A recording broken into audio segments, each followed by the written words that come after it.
Kid Jones, a 26-year-old nurse, was abruptly dismissed from the hospital where she worked after physically assaulting her boss. Shocked by the unexpected turn of events, she confided the reason for her actions to a homeless man who comforted her. The next morning, a limousine was parked in front of her residence, and she had no idea that her life was about to change forever. It was Monday when Jones woke up to the sound of her alarm clock beside her bed. She quickly grabbed a cup of coffee and left scrambled eggs on the table, making sure to put the cat's food in its usual spot. After taking her medications, she carried them to the other room in the house. The residence showed signs of leakage in the ceiling. The furniture was quite worn out, and the carpet was frayed. It had been a long time since anything had been renewed or properly taken care of. Despite the difficult situation, John Jones, Kate's father, maintained a vibrant spirit. When Kate entered the room with his medications, John was already awake and in a good mood. He kissed his daughter on the forehead and took his medications, observing her closely. Despite just waking up, Kate seemed worried once again.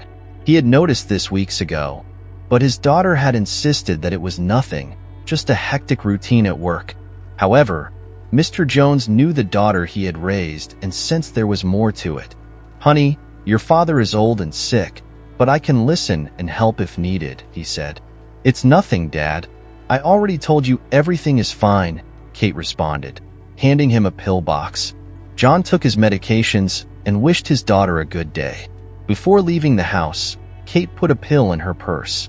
On the bus ride to the hospital where she worked, she stared at the pill, sighed, and swallowed it. Mr. Jones was right. Kate wasn't okay. For a month, she had only been able to control her anxiety this way. Working at that hospital had become a true nightmare, but she couldn't simply quit her job. She needed to keep up with the household bills and, above all, ensure that her father took his medications on time. When the bus stopped abruptly, Kate realized she had been lost in negative thoughts and had missed her stop. She got off at the next stop and walked back the same way. If it weren't for the pill, she might have screamed and cried right there on the sidewalk. Inside the hospital, Kate was changing when she heard a man's voice in the adjacent room. She knew very well whose voice it was, the surgeon she worked with several times a week. She felt her anxiety rise and hurried to finish getting ready. Before leaving, Kate took a deep breath, hoping everything would go well that day. But as soon as she opened the locker room door, she encountered the surgeon, Rick Donovan, a 42-year-old imposing and handsome man. He greeted her, "Miss Kate, long time no see. Why haven't you visited me these past days?"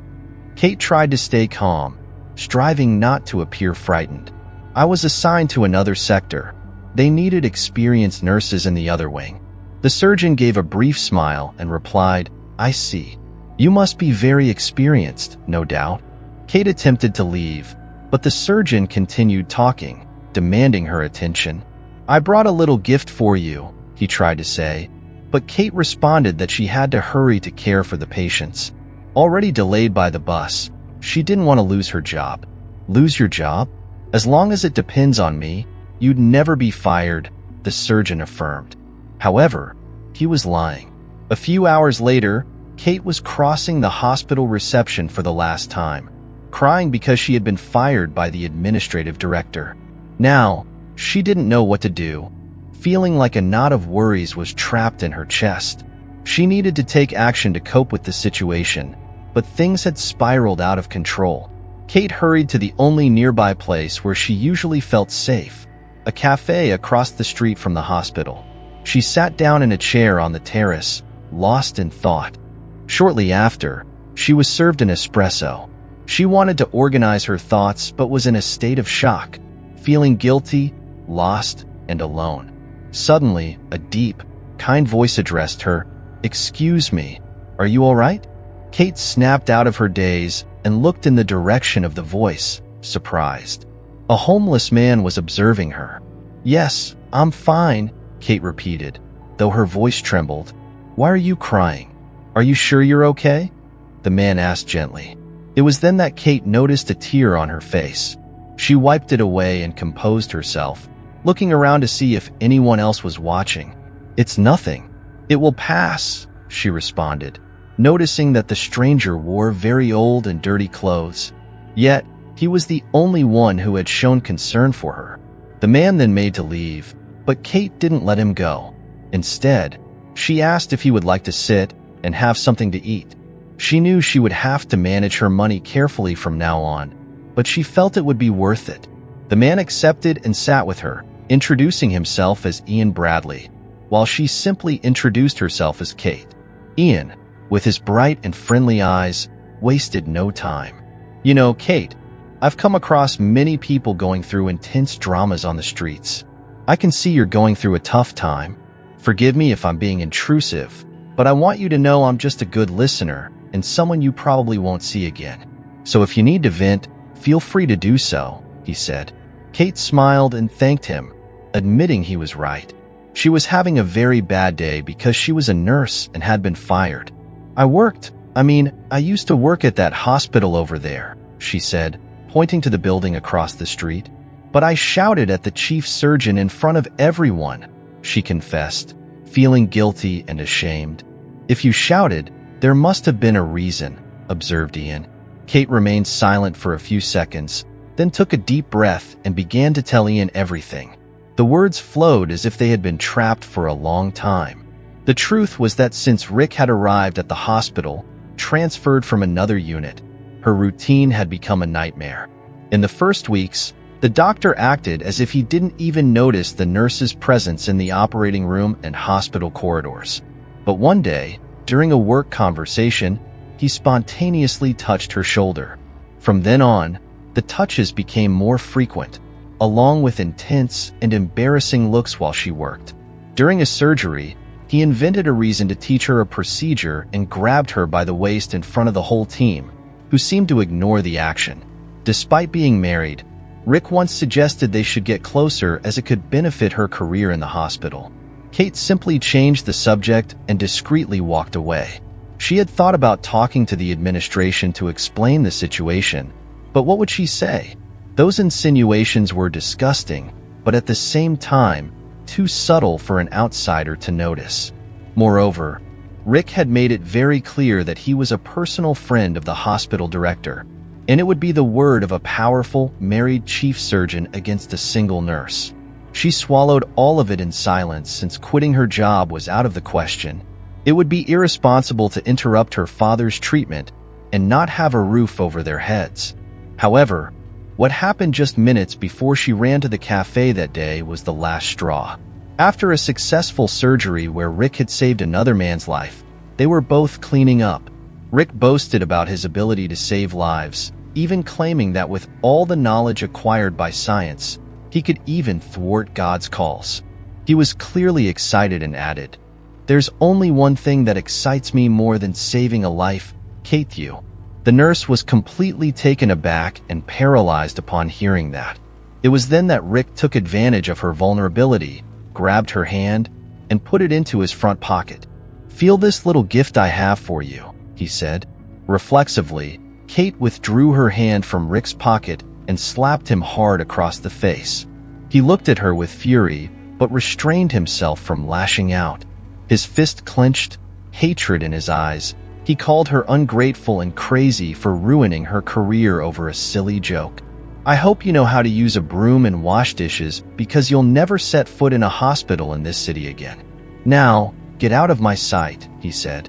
That was when Kate ran out of the hospital, surprising the receptionists, and now she was sitting in the cafe. She sighed with relief after venting about what had been troubling her for weeks. However, she realized Ian, the man in front of her, had been listening intently, offering a sense of calm and understanding that she desperately needed. She realized that he was probably experiencing far worse situations living on the street. "I'm sorry, I think I talked too much," she said. Ian responded gently, "No need to worry about that. I hope you feel better now that you've shared all of that." Kate thanked Ian for being such a good listener and ordered a sandwich for him and another cup of coffee for herself. They continued to talk for a while, and Kate discovered that Ian had once worked as a cleaner for a multinational company. However, the company went bankrupt, and he never received his severance pay. Without any money, he was evicted from his apartment and ended up living on the streets. He survived by doing odd jobs and relying on donations, but he could never secure a stable job due to his appearance. Ian smiled brightly and said, "Kate, if I were your boss at the hospital, I would rehire you in a heartbeat." Kate appreciated his kind words. Their conversation was so engaging that Kate didn't even notice it was getting dark and she needed to return home. Ian offered to walk her home to ensure her safety, proposing to walk a few meters behind her to avoid drawing attention since he looked disheveled. However, Kate shook her head and smiled, saying she knew he had a good heart and good intentions, and she didn't mind being seen with him. Ian was clearly moved by her words, and they walked together to the house Kate shared with her father. At the door, Kate mentioned that she had food ready and would heat it up for Ian to have dinner. Ian thanked her for her generosity, but insisted it wasn't necessary. Kate tried to persuade him, but Ian just smiled and bid her farewell, walking away with his eyes still shining brightly even in the night. Kate entered the house and sat on the living room sofa. It only took a few seconds before she succumbed once again to her dark thoughts. What should she do? Report the surgeon to the police? File a lawsuit? How could she prove everything? Her father, Mr. John Jones, came out of his room and found his daughter with the same pained expression. Without asking any questions, he approached her and embraced her, saying he would help her but needed to know what was happening. "Honey, you can always count on your father. I'll always be here for you," he said. Kate hugged her father and allowed herself to cry silently. She planned to tell him everything, but not right then. Eventually, she fell asleep on the sofa, leaning against her father. Mr. Jones carefully got up, not wanting to wake her, covered her with a blanket, kissed her forehead, and returned to his room for the last time. The next morning, Kate's phone alarm went off, and she hurriedly got up, not wanting the noise to wake her father. She was ready to search for a job and dressed appropriately. She began to prepare breakfast, but the house was unusually quiet. The only sound was her cat's meow as it stood still in front of her father's room. As she did every morning, Kate took her father's medications and went to his room. She opened the door and found Mr. John Jones still sleeping. However, something seemed different. The pallor of his skin, the texture of his muscles. That was when all the pills in her hand fell to the floor. During her father's funeral, Kate couldn't believe what was happening. She had dedicated herself so much to his care, and the night before, he seemed fine, reassuring her that she could always count on him. Did he sense that the end was near? And why did it have to happen during such a difficult time in her life? Few people attended the funeral, but all seemed deeply moved.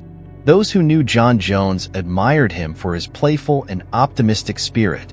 When the casket lid was closed, it was the most painful moment in Kate's life. After the burial, she walked alone to the cemetery exit. She was unemployed and without her father. As she was about to call a taxi, she noticed a luxury car across the street. A man approached her and expressed his condolences for her loss, then handed her a card, saying that his client urgently wanted to speak with her. Kate was in no condition to ask what it was about, and the man only mentioned that despite her current pain, she shouldn't miss this opportunity. "See you soon, miss," he said as he returned to his car. During that week, Kate had no motivation to get out of bed and face an empty apartment. She felt that all her drive to find a new job had evaporated. The pain of grief came in waves, but in moments of calm, Kate remembered the man who had given her the card. Feeling desperate and without options, she decided to send a message to the phone number on the card. 2 hours later, the doorbell rang. Kate, though not looking her best, was ready and waiting. She tried to understand what this could mean, perhaps a light at the end of the tunnel. Outside, the same luxury car from the previous week was parked. "Good morning, Miss Kate. My boss would like to meet you. Will you join me?" said the man, gesturing for her to get into the car. Kate had no idea who in the city could own such a car or why they would want to meet her. An unemployed nurse with a maxed-out credit card after her father's funeral. She followed the man into the car, and they drove off. The vehicle stopped in the parking lot of a large, modern business building in one of the most prestigious areas of the city. Kate had never been there before. After riding up 15 floors in the elevator, she was introduced to the powerful woman who ran the place. The woman was impeccably dressed, with a serious yet charismatic expression.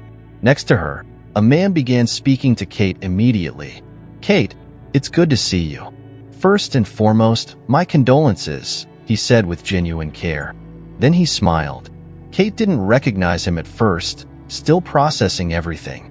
But that broad smile and those bright eyes seemed familiar. It was Ian Bradley, the homeless man she had met on the street.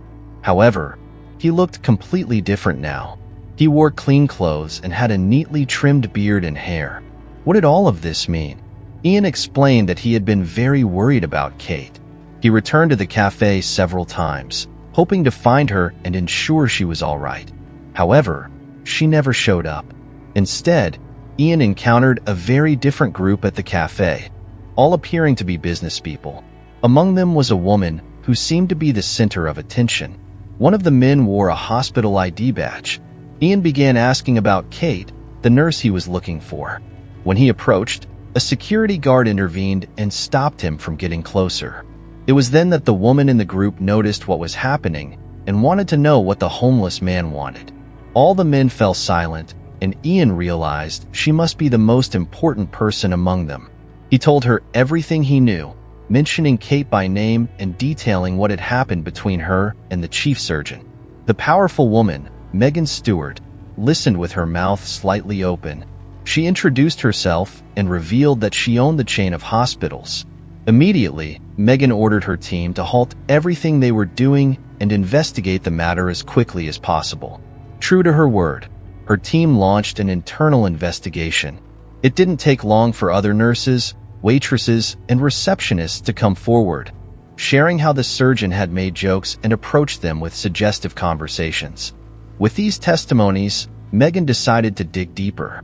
She investigated the hospitals in her network where the surgeon had previously worked, uncovering even more complaints. What Megan discovered was shocking.